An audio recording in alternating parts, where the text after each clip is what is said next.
La 25ª jornada de Liga de hace 5 años nos aguardaba un interesante duelo entre Girona y Sporting en Montilivi. Los primeros minutos de partido eran de lo previsto, ambos equipos buscaban puerta, pues sabían lo crucial que era adelantarse en el marcador.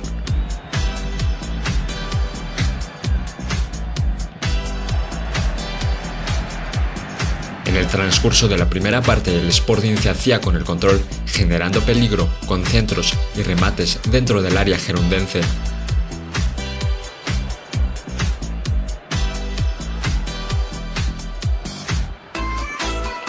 A pesar del constante asedio de los guajes sobre la portería de Isaac Becerra, ningún remate conseguía traspasar los 3 palos y así continuaba en la segunda mitad.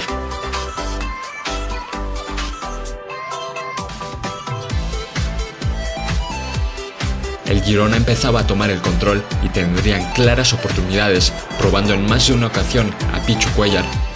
El portero asturiano se lucía con grandes reflejos para mantener su portería en ceros.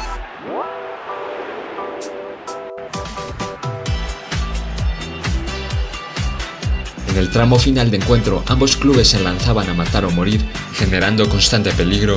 Después de una mala salida de Pichu, el gol de la victoria estuvo en las botas de Cifuentes, pero Bernardo salvaba bajo palos.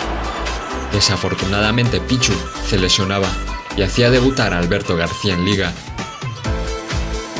El Girona probaba al meta catalán del Sporting y este respondía para mantener a los suyos con vida hasta el último minuto.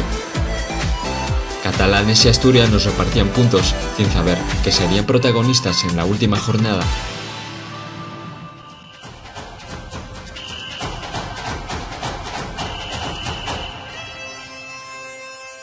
A lo largo de estos vídeos recordaremos jornada por jornada lo que sucedió hace 5 años con el Sporting de los Guajes, en una temporada sufrida, pero con un final más que feliz.